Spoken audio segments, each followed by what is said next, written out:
রাতের চোখ ধাঁধানো আলো ঝলমলে নানজিং রোডকে দিনের আলোয় বেশ সাদামাটা মনে হলো। সাংহাইয়ের ৮-১০টা ব্যস্ত সড়কের মতোই, পার্থক্য শুধু একটাই, এখানে গাড়ি চলে না।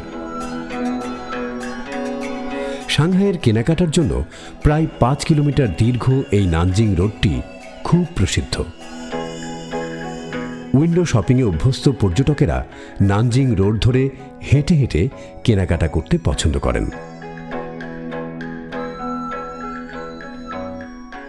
সাংহাইয়ের ইতিহাসের সাথে এই নানজিং রোডটির ইতিহাস অঙ্গাঙ্গিভাবেই জড়িত। এই নানজিং রোডকে কেন্দ্র করে ২০০ বছর ধরে চীনের বাণিজ্য গড়ে উঠেছিল। নানজিং রোডের ইতিহাস খুব পুরনো এবং ঐতিহ্যমণ্ডিত। ১৮৮১ খ্রিস্টাব্দে এই রোডটি প্রথম নির্মিত হয় মূলত বুন্দ ও হেনান রোডের মধ্যবর্তী পায়ে চলা পথ হিসেবে। তখন এখানে কিছু ব্যবসায়িক প্রতিষ্ঠান গড়ে ওঠে। পরবর্তীতে নানজিং রোডের প্রভাবে বুন্দ এতটা ফুলে ফেঁপে উঠেছে না বুন্দের প্রভাবে নানজিং রোড বিকশিত হয়েছে, সেটা এখন বিতর্কের বিষয়।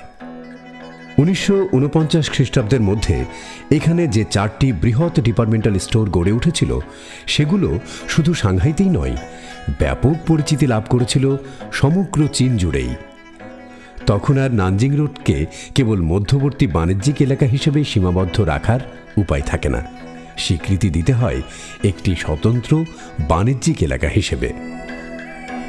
আস্তে আস্তে এখানে শত শত ব্যবসায়িক প্রতিষ্ঠান গড়ে ওঠে এবং খুব দ্রুত নানজিং রোডের সমৃদ্ধি বৃদ্ধি পেতে থাকে।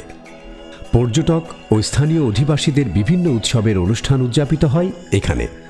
নববর্ষ, বড়দিন ছাড়াও পালন করা হয় বিশেষ কোনো চীনা ঐতিহ্যের উৎসব। এজন্য নানজিং রোডের প্রভাব সাংহাইবাসীদের কাছে অনেক বেশি। তবে কেবলমাত্র বিশেষ দিন বা উৎসবই নয়, নানজিং রোডের আবহাওয়াটা এমন যে দেখে মনে হয় প্রতিদিনই এখানকার মানুষ উৎসবে মেতে থাকে। নানজিং রোডের শপিং মলগুলো যেন পুরো পৃথিবীকে পেটের মধ্যে নিয়ে বসে আছে বিশ্বক্রেতার সামনে। রাস্তার ধারে নামি দামি সব ব্র্যান্ডের মন কেড়ে নেয়া বিলবোর্ডগুলো ক্রেতাদের শপের মধ্যে নিয়ে যাওয়ার জন্য যথেষ্ট। পায়ের নখ থেকে শুরু করে চুলের ডগা পর্যন্ত অলংকারিত করার জিনিস পাওয়া যায় এইখানে। বিশ্ববাজারে দাপটের সাথে গার্মেন্টস ব্যবসা করে চলেছে চীনারা।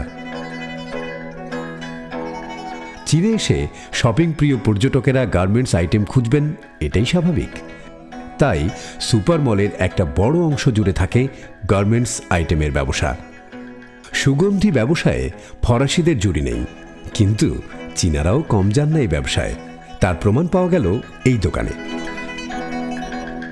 চীনা চারু ও কারুশিল্পীদের সুনাম পৃথিবী খ্যাত, তার সরাসরি প্রমাণ পাওয়া গেল চীনাদের জুয়েলারিগুলোতে। চীনারা ঘর সাজানোর জিনিস খুব নান্দনিকতার সাথে তৈরি করে থাকে। এক একটা শোপিস যেন এক একটা পৃথিবী খ্যাত শিল্প। এই নানজিং রোডের সুপার মলের বিউটি পার্লারটি পৃথিবীর বৃহৎ বিউটি পার্লারের মধ্যে একটি। সুন্দরীরা শুধু এই বিউটি পার্লারে সাজতেই আসেন না, অনেকে আসেন এই বিউটি পার্লারের কারসাজি দেখতে। নানজিং রোডে শপিং করতে আসা পর্যটকদের বিনোদনের যেন কোনো ঘাটতি না থাকে, তার জন্য আয়োজনের কমতি রাখে না সাংহাই কর্তৃপক্ষ। নানজিং রোডে সারা বছরই কোনো না কোনো চীনা পার্বণ লেগেই থাকে। এই পার্বণগুলো হয় বহু রঙে রাঙানো, রঙিন, নাচে গানে ভরপুর থাকে পার্বণগুলো।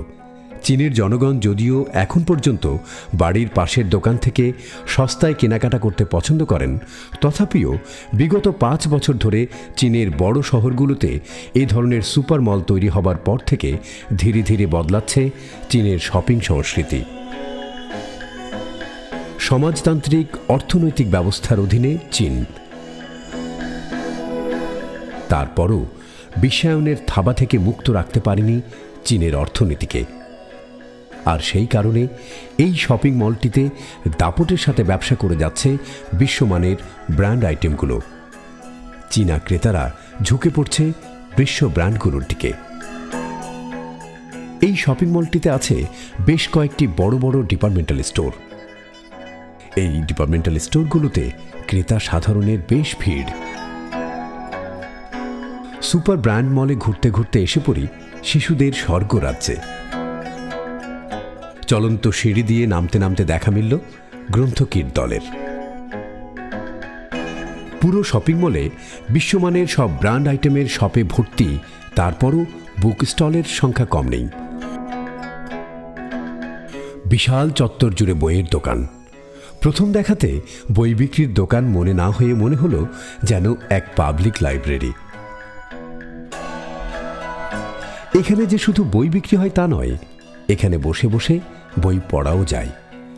কে কি বই কিনবে এখানে যতক্ষণ ইচ্ছা বসে কয়েকবার পড়ে নিতেও সমস্যা নেই বই ক্রেতাদের।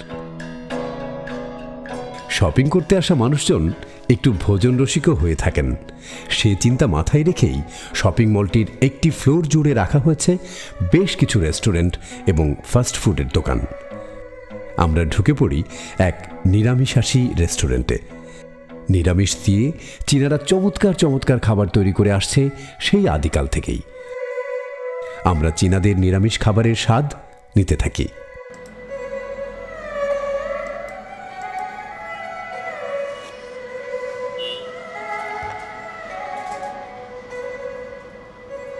দুই রাত ছিলাম আমরা সাংহাই পরে আমরা যাব হাংজৌ।